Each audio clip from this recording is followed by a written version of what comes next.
दोस्तों 90% लोग अकाउंट खोलते वक्त ये गलती करते हैं और इसका खामियाजा यानी इसका नुकसान उन्हें बाद में होता है जब उनका अकाउंट खुल जाता है और कुछ ट्रांजैक्शन करते हैं या फिर पैसे निकालना होता है या फिर बाद में बहुत दिक्कत होता है।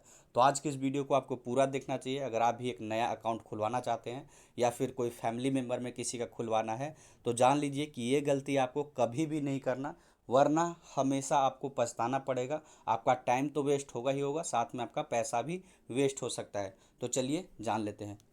बात करें दोस्तों सबसे पहला गलती का, वो है मोबाइल नंबर। जब भी आप एक अपना खाता खुलवाते हैं, चाहे कोई भी खाता हो, सेविंग हो, करेंट हो, मतलब किसी भी तरीके का अकाउंट हो, आपको एक मोबाइल नंबर देना होता है। और मोबाइल नंबर जल्दीबाजी में, जैसे मान लीजिए कि आप खाता खुलवाने गए और जल्दीबाजी में आप ऐसा मत कीजिए कोई भी मोबाइल नंबर दे दीजिए।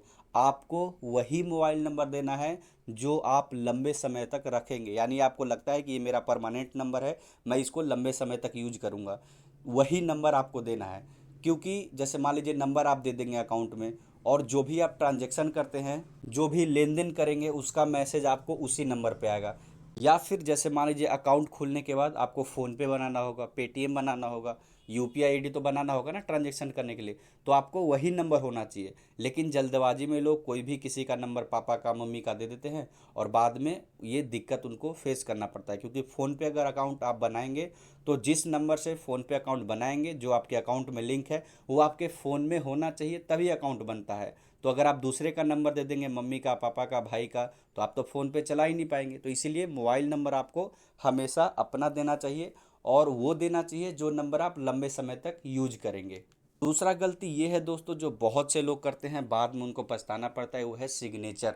जब हम अकाउंट खुलवाने जाते हैं तो हमें वही सिग्नेचर करना चाहिए जो आपको याद हो और सेम टू सेम आप कहीं भी करें तो कोई भी गलती ना हो। यानी क्योंकि मैंने भी जब अपना अकाउंट खुलवाया था पहला, तो उस समय मैं स्कूल में था। मैं भी मतलब शौक में एक बहुत ही इगड़म तिगड़म अलग सा एक सिग्नेचर मैंने कर दिया था। और अब मैं जब उस सिग्नेचर को करता हूँ तो मैं उसका उस सिग्नेचर मैच हो ही नहीं पाता है। तो इसीलिए सिग्नेचर भी आपको सोच समझ के करना है, वही सिग्नेचर करना है जो आप आसानी से कहीं भी कर सके और मैच हो। ऐसा नहीं कि एक बार आपने कर दिया और दूसरी बार अगर करने को कहे तो उस तरीके से आपसे सिग्नेचर हो ही ना पाए।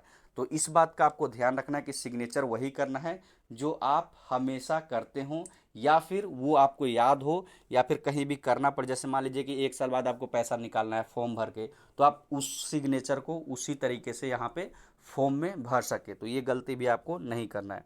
अब बात करें तीसरी गलती का, जिसके बारे में बहुत से लोगों को पता ही नहीं होता है, वो है एटीएम कार्ड। अब जैसे मान लीजिए कि आपने एक सेविंग अकाउंट खुलाया है, एग्जाम्पल देता हूँ, और वहाँ पे सब कुछ आपका खाता खुल गया, आपने एक एटीएम कार्ड के लिए भी अप्लाई कर दिया।